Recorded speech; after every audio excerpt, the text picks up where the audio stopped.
He's stubborn.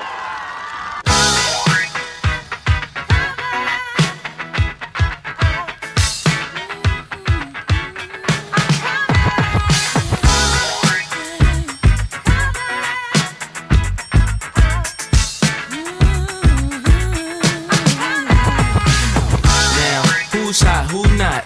Tell me who rock, who sell out in the stores. You tell me who flop, who cop the blue drop, who jewels got blocks, who's mostly Dolce down to the two drop. The same old pimp, Mace, you know ain't nothing changed but my limp. Can't stop till I see my name on the blimp. Guarantee me yourself. Good evening, ladies and gentlemen. A very good evening to you all. Welcome to the Money Time podcast. Today it is another great and interesting topic since it's May, and in May in South Africa, we celebrate Mother's Day. So we look at this month as the Mother's Month for our topic. So our topic this month in this episode, we are focusing on how your mother has impacted your relationship with money. A very, very interesting one. I wouldn't have even put it like this, but we always have the genius, our expert here, Nikki Frellinghouse. I'm not alone. By the way, for those who do not know me, my name is Zweli Ndlela, and I'm not doing this alone. I'm always with my co-host here, Mrs. Nikki Frellinghouse. Nikki, how are you doing this evening? Evening, viewers. Hi, Zweli. I'm fantastic. I hope everyone's well. I certainly hope everyone's well, and I hope also every mother there has been made to feel special on the Mother's Day. Yes. In the previous weekend. Yes, Nikki, very interesting topic, a very interesting topic. And in fact, when you think about it, most of all our traits would have came from our parents, especially our mothers, whether you are a boy or a girl, because those are the people that we grew up close to, unless then it's unfortunate you don't grow up with a mom. But in most situations, we grew up with our mothers on our side. So a very interesting topic. Nikki, why this topic, besides the fact that it's Mother's Month? Yeah, so Zweli, yes, obviously I thought it would be a good topic to honor Mother's Month, but also as a certified money coach, when I work with clients, and just adding to what you've said earlier on, we find that a lot of our habits, thoughts, emotions, behaviors that we pick up actually come from one of our parents, be it our moms or dads, or alternatively by the people who raised us, be it maternal aunts, uncles, grandparents, etc. So I thought it would be a good topic for us to tackle in the month of May. Okay, great. And I assume that since Father's Day is coming, we'll be touching. We'll touch on this yet again for Father's Day. So this month, we're just focusing on our relationship with our moms in relation to money. And next month, self-explanatory, the topic will change and the focus will be on our dads and how our dads have impacted our relationship with money. Yes, and either way, you would have had some father figure or mother figure in your Most life. definitely. Yes. So, okay, Nikki, can you tell us more about how money coaching and our relationship with our parents are related? Sure. So, Zweli, viewers, according to most psychologists, all our thoughts, emotions, behaviors, habits are actually formed by the age of 7, right? So this means that also our thoughts around money is also formed round about that time period. And a lot of our thoughts, emotions, behaviors come from our parents. And in today's podcast, we'll focus on our moms, maternal figures in our lives, be it aunts, grands, etc., and how this has impacted our relationship with money both positive or negative. Now, in psychology, this method is referred to as transference. So basically, what it means is that as kids, we subconsciously pick up a lot of thoughts, emotions, behaviors, habits around money, which we carry with us into adulthood until we reach a stage where, as adults, we are conscious and actually make the connection as to which parent this comes from. Okay. You talk about patterns that we pick up. I'm sure there's good and bad patterns. What would a viewer do if they pick up that they have negative money patterns from their mom, aunt, or grand, such as reckless spending or just spending? Let me just put it like that. Okay. So good questions, really. Now, when we take clients through the money coaching process, there's an exercise that we use called the mother-father mirror exercise. Now, you've been through the coaching process with me, so I'm certain it must ring a bell for you. Now, as we take coachees through this particular exercise, we facilitate it with questions for the coachee to determine where they've got most of their money patterns, both positive or negative, from which parent, be it mom or dad. Now, in your question, where a coachee would find that they've picked up a lot of so-called negative money patterns from, in this case, a mom or a maternal figure like an aunt or a gran, what we do is we would facilitate a visualization exercise, which is a forgiveness exercise. So healing can only start when we forgive. We take the coachee through a visualization where they forgive the mom or maternal figure for the so-called negative money patterns. And then also we use a bit of NLP to instill some more positive thoughts and emotions and to mitigate the negativity. Okay. Yeah, well, because you touched on something that I've also gone through in terms of the exercises during the money coaching sessions. And you touch a lot, something that is very, very sensitive in a lot of aspects in our life, forgiveness. Yes. It's easy to do, but also a difficult thing to do. Very difficult, because it brings up a lot of emotions, it brings up a lot of pain.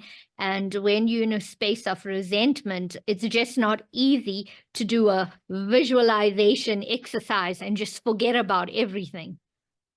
Yeah, because now you've just said that obviously as we grow up, we start realizing that, okay, especially with the money coaching sessions, they actually open up that hidden thing, that to say your patterns, you are taking them from this type of person, or your spending patterns are from your mom.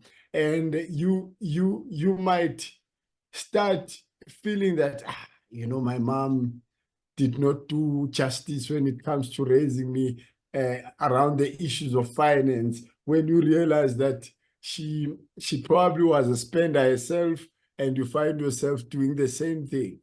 But there's something that obviously forces us in this case to forgive, especially from our mom's side. If we look at how families are structured everywhere and in every culture, you'll find that in most instances, not all the time, but you'll find that the father figure will be the one that probably comes with a plan, and the mom will be the executor. So Yes. when it comes to finance, maybe dad can say, okay, mom, you've got 5,000, I have 15, we've got 20. Here's the 20,000, please make sure that we are looked after. So the kids, when they look at everything, they only see mom coming from shopping with clothes and all that, and they think, our mom is the one that spends more than our dad. And yet the plan comes from both of them. It could be a very tricky one if you True. don't So we need to be open to this forgiveness thing.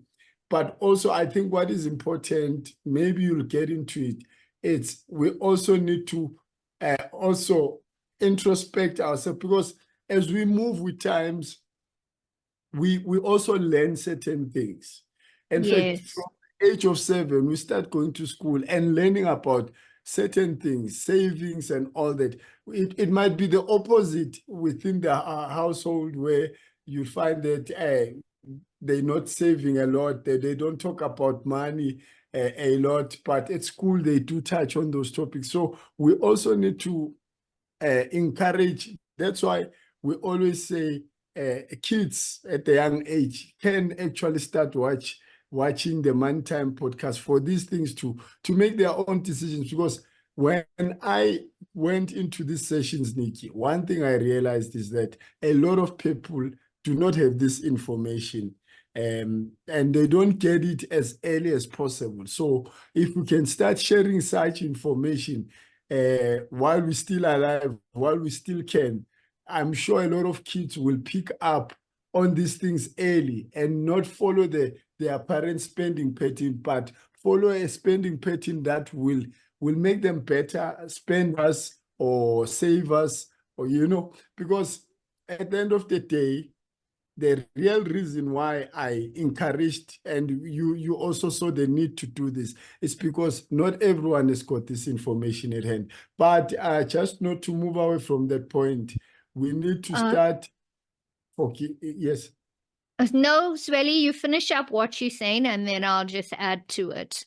Yes, the process of forgiveness, it is a progressive thing. It's not going to be something that you will do once and for all, because it's even difficult to move away from the spending patterns themselves. So yeah, it's going to be a tricky journey, but it's a possible one. So, Zweli, as usual, you've said a lot, so I'm just going to come in with a few things based on what you've said. So, I'd like to remind viewers that it takes a minimum of between 21 to 66 days to change a habit. So, depending on how old you are, in your 20s, your 30s, your 40s, you can't expect emotions, thoughts, behaviors, habits you formed since the age of 7 to overnight, with one forgiveness exercise, to disappear. So be gentle on yourself. Forgiveness is work in progress, and it just doesn't happen overnight. And the recommendation that I made was something that may have sounded very easy as I said it. But trust me when I say, as a money coach and having coached many clients over the last few years, it is something that clients battle with. But because I'm trained to utilize these methods as a facilitator, I'm able to create a safe space and make it easy for coaches. Then also, just to hop on to what Zweli has mentioned about kids and educating kids around money management and financial literacy at a young age. For me, that is something that's very key, something that I'm highly passionate about.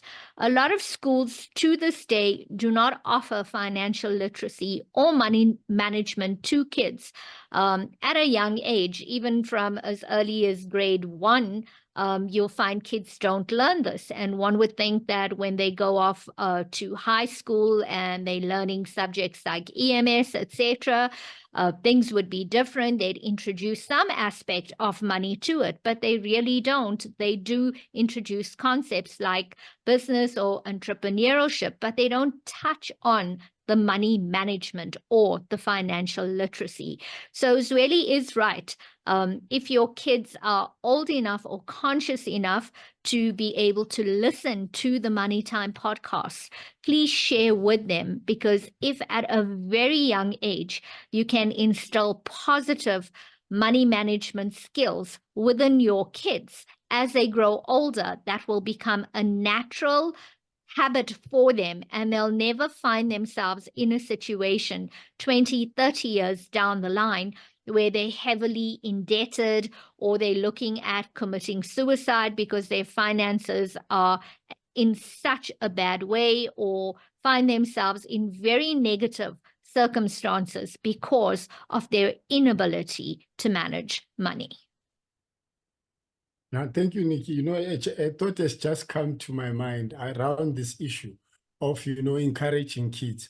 And something just says to me, when you've given up on yourself, just know that you've given up on the past. It's based on experience. So you are giving up because of the past, but you can never give up on the future because that is yet to come. So just know whenever you give up, if you say, I've lost it, I cannot budget, just know it's because of the past. It's not because of the Yes, correct. in this case, I'm saying at least the kids are the future. If you have given up on yourself, you can rather say, okay, in my case, I would say, Zweli, I need you to at least watch the Money Time podcast and learn a few good habits that I never had the opportunity to learn at an early age. So let's not give up on the future, because if you give up on yourself, just know that it's because of the past. It's not because of the future. But with That's the true. yeah. And So also, just to add to that, Zweli, is just to say that it doesn't matter how bad you perceive your financial situation to be right now.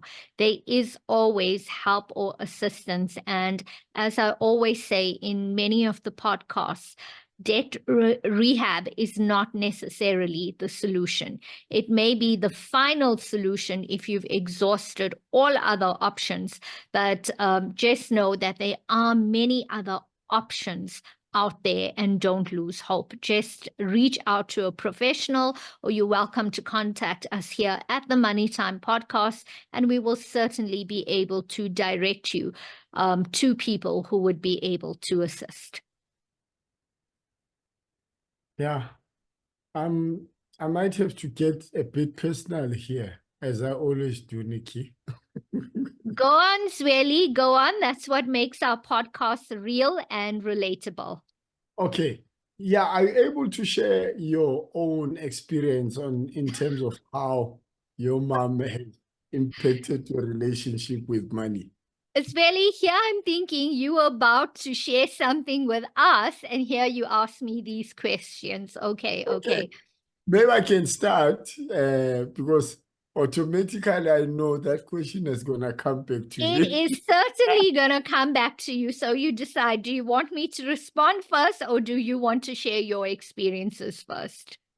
Okay, I think maybe I should because I've already had the opportunity to reflect on that. And when we start, because it's something that I never thought of until the money coaching sessions. And one thing that I picked up, my mom was a very generous person. In fact, too generous person. And my relatives can be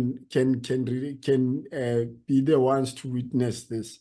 My mom should go overboard, not just with money, but with any other thing that she could help out with. And as a good as it is good as a quality of humility and being able to have that sense of Ubuntu, as Africans we encourage such. It is also a problem when it comes to money management, because that habit, when you are too generous, you have no limits. You just have no limits. This person comes, you have 50 rand today. Somebody comes, says, I need 10 rands. You give them 10 rands. Another person comes 2 days later, says, I need 5 rand. You give them 5 rand. And 3 days later, you realize that, I needed that 15 rand. I did not see this coming. And now you're in trouble, and you may end up getting into situations which you shouldn't be getting into, borrowing now the 15 rand somewhere else. And yet you are borrowing to pay back, and yet you've given it away 3 days ago. So my mom was very generous, and I think I picked up on that because even my money, is it money type? Money archetype. I think money archetype. It shows that I'm one of those people who are very, very in fact, too generous, and it's not even good, because in a sense that I don't mind getting into trouble.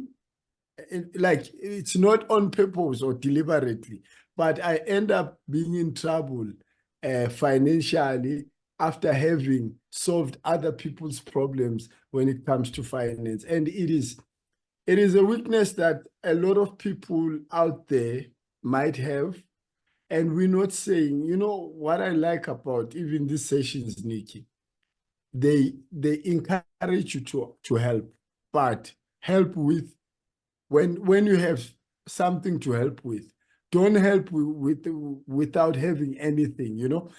For example, if you don't have budget for helping, do not take your installment, your school fees child, and help out with that, because that is going to impact you definitely moving forward.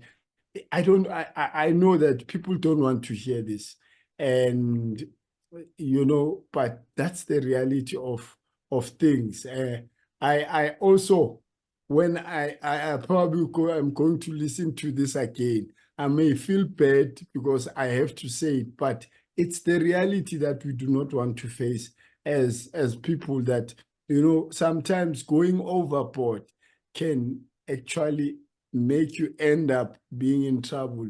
For example, most of the people cannot save, Nikki, and not because of their salaries are not enough to save. It's because of the commitment to go overboard with helping others. Some, they are really forced because of the situations that they're facing. But sometimes it's just, we go overboard because we want to help. And I think I'm suffering from that. My mom was that type of a person. But also, when I check it, it's also from my grandmother. My mom picked it up from my grandmother. So it's more like uh, I wouldn't say generational curse, but it's a generational habit that we need to somehow manage, because there's nothing wrong with giving, but there is something wrong with giving when you don't have anything. So, Zweli, thank you for sharing from the heart. We appreciate it, and I'm certain the viewers out there can relate to a lot of what you're saying.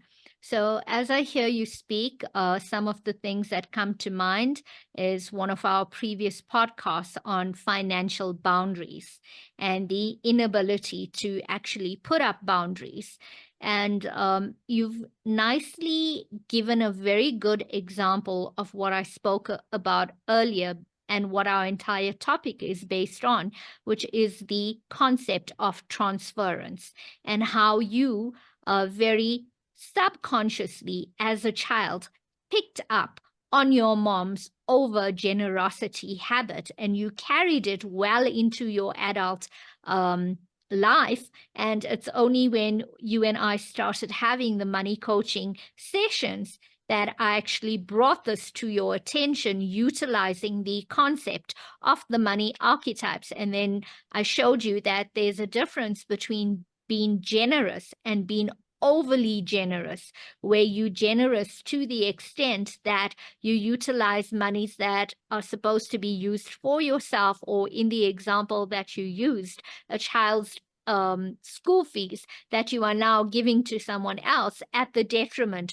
of your own child's educational future. So quite a few things, really, and thank you so much for sharing from the heart. There's a lot of people out there who are more than likely listening to this and thinking about this, because they more than likely find themselves in a similar situation. And the whole thing about money coaching, all we focus on is your behaviors around money, which is 99.9% something that is subconscious. Others may be able to look in and say, hey, but Zweli's like his mom and his gran. But Zweli, until he was ready to consciously become aware of it, anyone could have mentioned that to him a few years ago, but he wasn't ready to accept that. But it was only when Zweli reached a point in time when we were working together and I could bring that to the surface that Zweli was emotionally strong enough to actually acknowledge that this is true, but also be open enough to say, okay, how do I now have a more balanced relationship around being overly generous? What do we put in place? And that is how I helped Zweli with a few methods. And that's where also the idea to do a podcast on financial boundaries came up, because a lot of people are in a situation where either due to necessity, they can't put up financial boundaries, or either because of expectations, they unable to put up financial boundaries. Yes, and thank you, Nikki. I forgot to mention the positives around Yes, please my share with us the positives from your mom or maternal figures. yes. So also my grand. When it comes to, because I was only focusing on spending, but how to generate income. So my mom would also not just rely on the Monday to Saturday or 9 to 5 for income. She used to make extra income from others in other ways, like selling items like clothes and all that to other people. So she used to also it's more like your side hustle. And with her having a 9 to 5 up until she was no longer employed, she also started as a quota business, you call it bunny chow, in the township.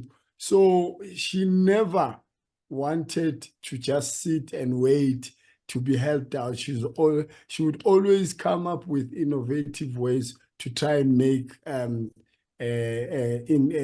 make money. Yes, and sometimes it would be cold drinks whenever the season changes. It's now summer. She changes her product offering to drinks and ice creams. So my mom, passed on being that type of a person. And the funny enough part is, when I wanted to go into entrepreneurship, she was scared for me to do it. But I saw the positive side of things from her and my grand, by the way, because my grandmother also used to sell ice pops. She used to bake. I remember at times she would buy these portions of bones, meat bones, and she would deploy us, to go out there and sell. And my cousins, one of my brothers, I think, that was on the podcast, Kolani, would go out there and sell, but it was my grandmother's idea. So in terms of ways of generating income, I've also been able to learn to not to sit and wait for things to happen. You make things happen. And fortunate enough, God blessed me with a couple of talents, and I rely on that to be creative and, try and source incomes from different types of skills that I have. Zweli, that's definitely great positives that you've got from your mom and your gran. Now, in money coaching, as you are aware, we have the money archetypes, and your negative money archetype was the martyr, or who is overly generous. But now hearing the positive in terms of what you inherited from your mom and your gran, then that is what we call the warrior archetype in money coaching. And it certainly sounds like you've got a very strong lineage of strong women with a very strong warrior archetype. Yes, Nikki.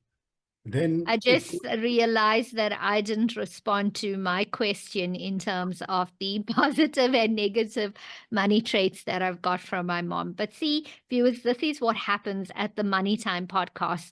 We often put together a script, but we go wherever the podcast takes us. And we hope that whatever we relate to you is of value. Now, coming back to my mom, I was quite young when we lost my dad. I was 14 at that point in time. So my mom raised me and my siblings. And so I was raised by a single mom for most of my life. And geez, my mom could really stretch a rand. So one of the positive traits that I got from her at a very young age was the discipline around savings. It was very important for my mom, and she used the terminology saving for a rainy day. So she'd always say to me, make sure that you always save for a rainy day. And I can even recall when I got my first job and received my first paycheck, her words to me was, make sure you save for a rainy day. And I did that. So for me, at a very young age, not only when I first earned my first salary check, but at university, doing side hustles and tutoring and mentoring and all of that, and the money that I earned from there, I always used to put aside some money for a rainy day, because that was a habit that was instilled within me by my mom. So I thank my mom for that.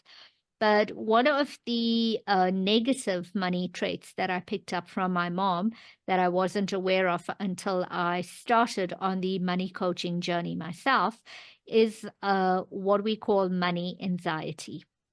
So my mom, whenever she needed to buy an expensive item, even though she would have budgeted for it, she'd feel a great sense of anxiety, and she'd be standing in the store at the counter ready to pay for the item and still question whether she should buy it or not. And I could actually see the feeling of anxiety on her face and just from her body language. And I often thought, why is my mom behaving this way? Because I mean, she has budgeted, for example, a new TV and a flat screen TV, and why is she still doubting whether she should buy it or not? And when I had conversations with my mom, she'd say, the thoughts that went through her mind was, do I really need a new TV, or can I still use what I have because it's not broken? And can I rather use this money for something else? So I found that as an adult, when it comes to expensive purchases, I myself find myself, even though I've budgeted for this item, find myself doubting, should I buy it? Shouldn't I buy it? And that is something that I actually picked up from my mom. So the minute I became aware of it and conscious of it, half of the battle was won, because I've acknowledged it and I've got that feeling of that level of consciousness. And thereafter, the money coach that I worked with as well gave me a few tools and methods to help me move past the anxiety around big purchases. So a very common method that we use for anxiety around money issues is what we call polyvagal breathing. Zweli, you are aware of it as well. It is just a breathing technique that many psychologists, psychiatrists, coaches, and a lot of people out there use it when they're anxious, where it's just about taking a few deep breaths in and letting out a few deep breaths. And you find that it instantaneously tends to calm you down. Thank you, Nikki. We are grateful to our parents, especially our moms. Oh, sure. You mentioned something, and it rings a bell a bit. It's just that some of these things will come back to you late, very late. One of the things that you mentioned, it's just that when it comes to financial literacy, it's not something that you are aware that right now what I'm being taught, it's financial literacy, especially with my mom. When I think about it, she would say certain things in passing, I remember when I started working while I was still a casual at Dion's, she'd be like, Zweli, just don't forget to save. But it wasn't a, a daily or a monthly reminder. It would be just once in a while. And when you think about it, it just shows how our parents wants the best for ourselves. So it's something that I probably missed in reflecting, but now when you talk like this, I remember one of few times when my mom would remind me to save money. And yet for me, I did not take that as a financial literacy lesson. I just took it as a by the way thing to say, by the way, you must just save. And I never took that, to heart.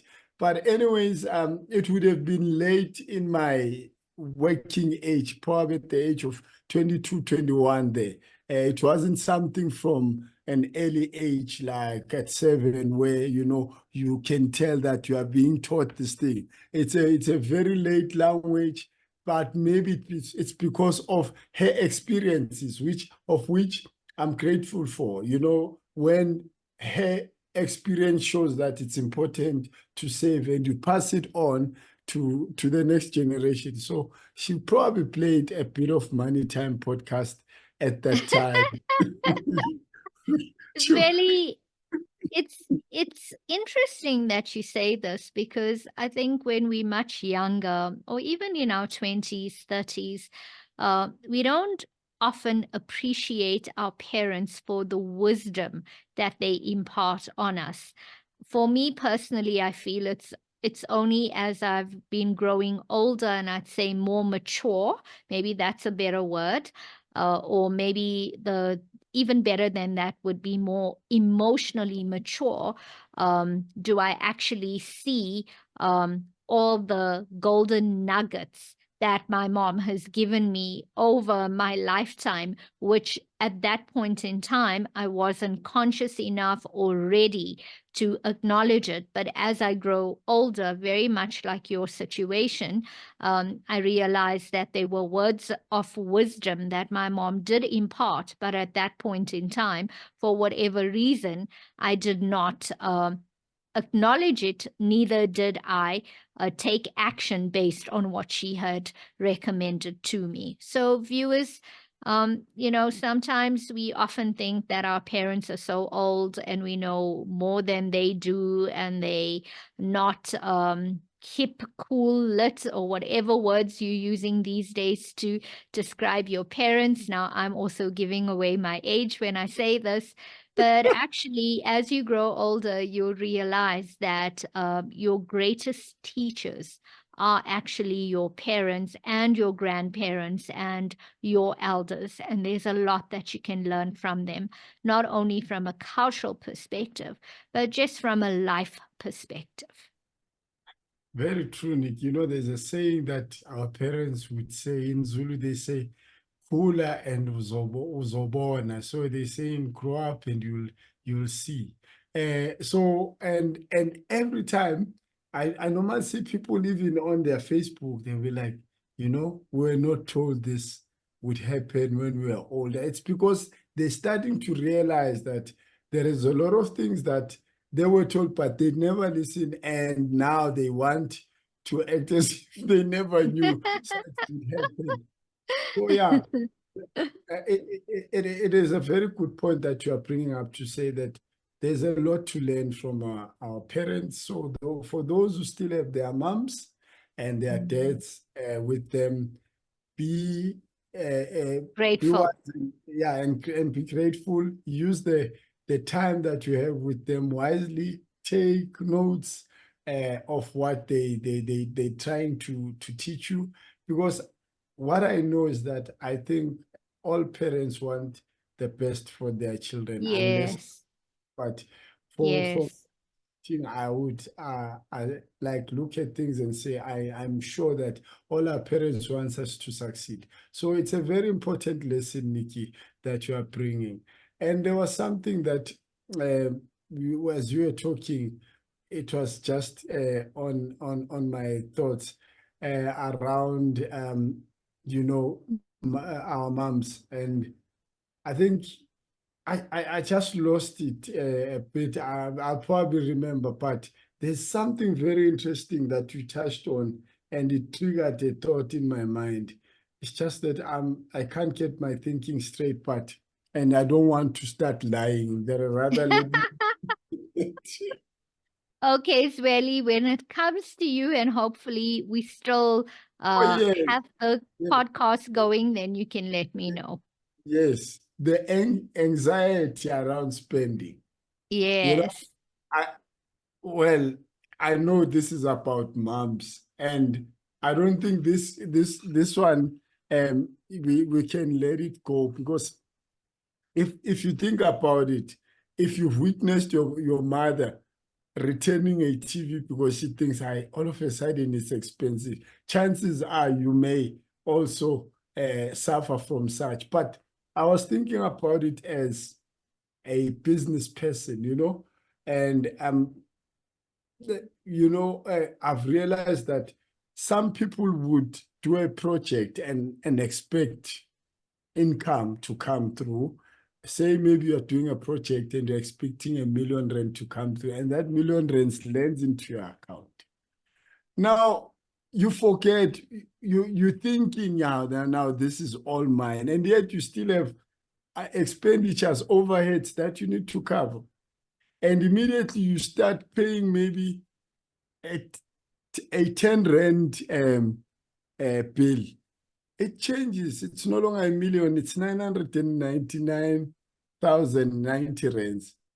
And the anxiety kicks in. And you now start running away from responsibilities because you feel that, no, my money is going to get finished. Don't be caught up in that situation. What I liked about what you said, Nick, is that you had budgeted for these things.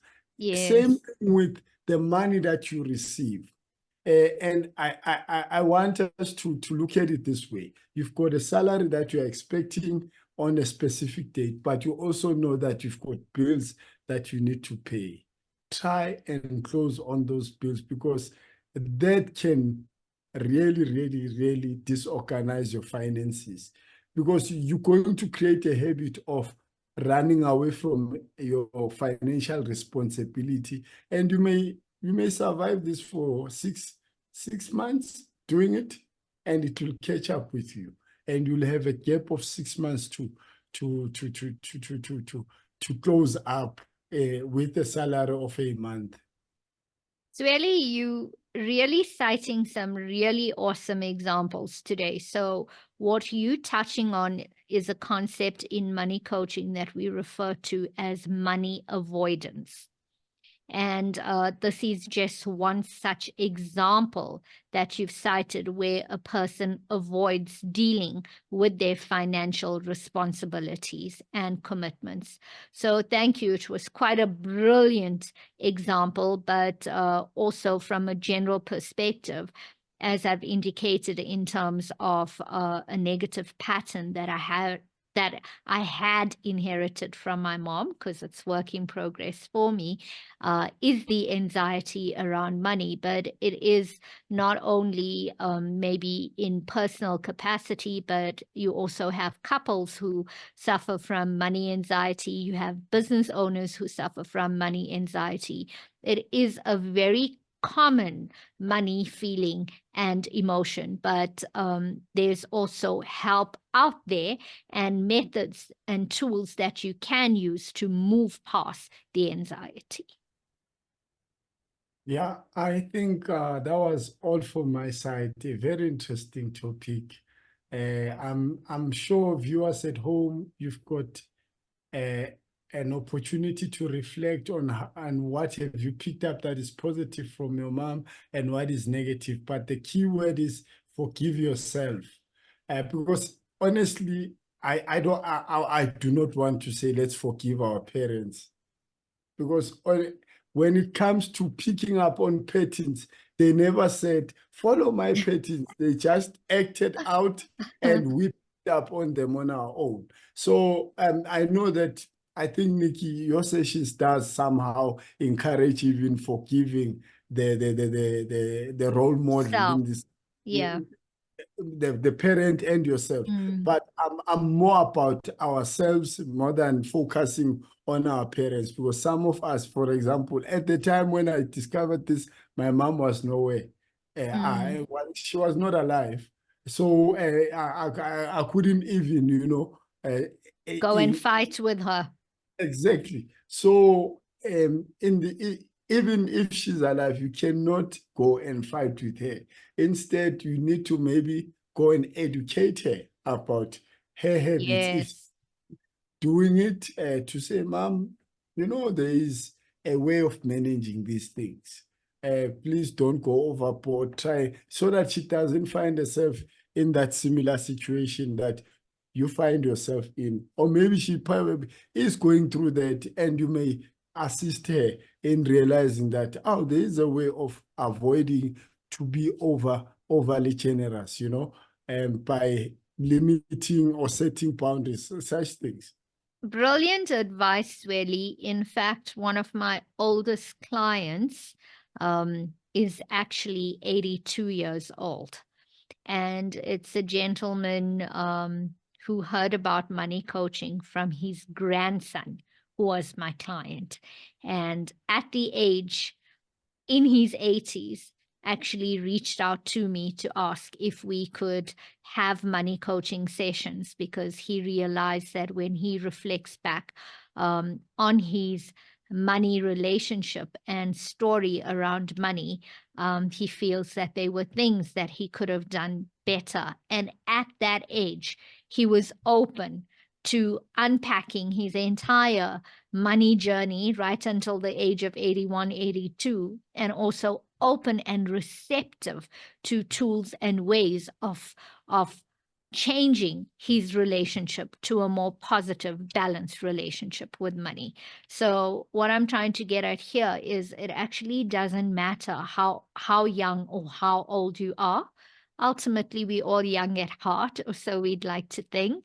But if you are open and you're willing to change, then at whatever age you may be, you'd be open for that change. And it was a brilliant suggestion that you've given, Zweli, for us to go back to our parents and actually communicate to them and teach them. Yes, earlier on, I have said that our parents and our elders are our greatest teachers, but just remember, we as kids or kids also come into parents' lives to be teachers to them as well. Yes. So, yeah, I think my last words is to say, let's appreciate our moms, and, they have the most difficult jobs than anyone else, because they carry their lives and they have to teach, nurture, and groom. We have politicians, we've got chartered accountants, money coaches, we've got podcasters. It's because we've had a great deal of moms in this world. So I just want to say happy Mother's Month to all the moms out there. And thank you very much for raising us and being there for us. And we appreciate the negative and the positive money habits that we've taken from you or inherited from you. And today we are able to realize what is not needed and what is needed. Thank you. And yeah, Nikki, your last words? So, Zweli, I'll join you where I'd like to say on behalf of the Money Time podcast, we would like to wish all moms to be, moms in heaven, aunts, grands, motherly figures, maternal figures, a happy Mother's Month. And we're very blessed and grateful to have women in our lives. Be it in the form of moms, aunts, grands, maternal aunts. And we just thank you for all that you do for us. And most importantly, we thank you for bringing us into this world. If it were not for you and everything you've gone through over 8 to 9 months and through delivery as well, we would not be here. So to all the moms, happy Mother's Day, and we trust that you had a most amazing day and you were spoiled rotten by your kids, grandkids, spouses, and everyone who loves you. On my side, from my side, it's a goodbye. Bye-bye. Good night, everyone. See you at the next podcast. Bye.